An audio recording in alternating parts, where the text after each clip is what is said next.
পাত্রী পাত্রপক্ষের সামনে যা করলো। রেশমি ড্রেসিং টেবিলের সামনে দাঁড়িয়ে সাজগোজ করছে। মা জেসমিন এসে বলল, কিরে নদী, কোথাও যাচ্ছিস বুঝি? রেশমি বলল, মা আমি একটু জেসির বাসায় যাব। জেসমিন বলল, কাল বাসায় মেহমান আসবে, জেসিকে সকালে আসতে বলিস তো। মা তুমি বললে জেসিকে আজকে বাসায় নিয়ে আসি। জেসমিন বলল, যদি আসে তো নিয়ে আসবি। রেশমি বলল, আচ্ছা মা, মেহমান কেন আসবে তা তো বললে না। জেসমিন বলল, কেন আবার তোকে দেখতে আসবে? রেশমি বলল, আমাকে দেখার কি আছে, আমি কি কম সুন্দরী নাকি? জেসমিন বলল, যাকে ঘরের বউ বানাবে তাকে তারা দেখবে না? রেশমি বলল, মা আমাকে এত তাড়াতাড়ি পর করে দিচ্ছ।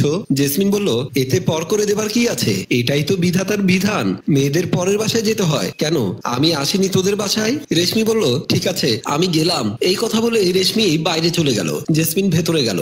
রাতে দুই বান্ধবী বিছানায় বসে গল্প করছে। বাহার ডাইনিং টেবিলে বসে আছে। ছোট বোন নীলা কিছু নাস্তা নিয়ে এসে বাহারের পাশে বসে বলল।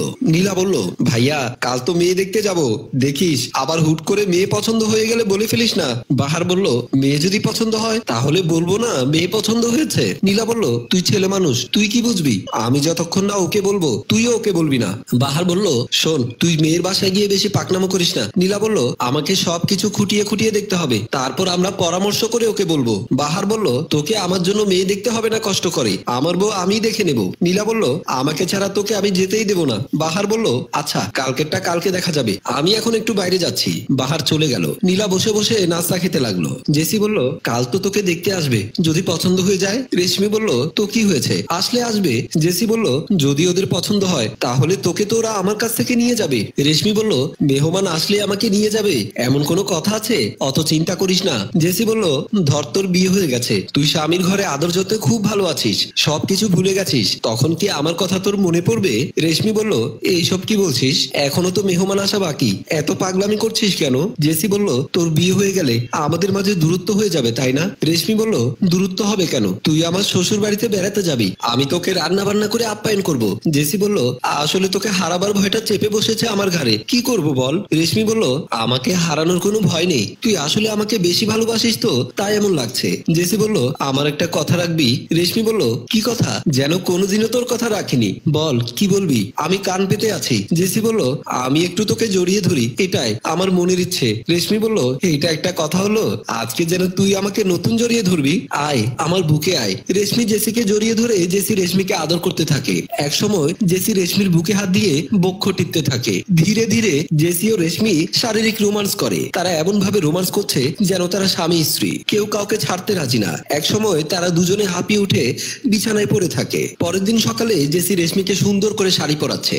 এমন সময় মা জেসমিন এসে বলল, কিরে এখনো তোদের শেষ হয়নি, ওইদিকে মেহমান আসার সময় হয়েছে, একটু তাড়া কর না বাবা। জেসি বলল, খালা এত তাড়াহুড়ো করিয়েন না, একটু সময় দেন, আমার মনের মতো করে তৈরি করি। জেসমিন বলল, শোন মেহমানের সামনে চুপচাপ বসে থাকবি, বেশি কথা বলবি না। রেশমি বলল, কেন মা, চুপচাপ বসে থাকবো কেন, ওরা প্রশ্ন করলে উত্তর দেবো না?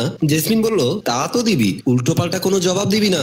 জেসি বলল, খালা আপনি যান, আমরা প্রায় রেডি, আপনি ডাক দিলে আমি রেশমিকে নিয়ে যাব। জেসমিন বলল, তাহলে আমি ওদিকে যাই। জেসমিন চলে গেল। রেশমি বলল, জেসি আমার কেমন কেমন লাগছে, কোথাও যেন কমতি আছে। জেসমিন ড্রয়িং রুমে পায়চারি করছে। এর মাঝে মেহমানরা প্রবেশ করেছে। জেসমিন তাদের বসালো।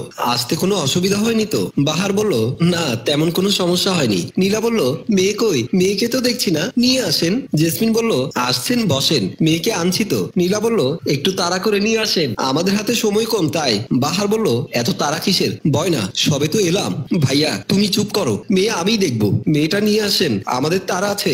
জেসমিন বলল, মা জেসি রেশমিকে নিয়ে আসো তো।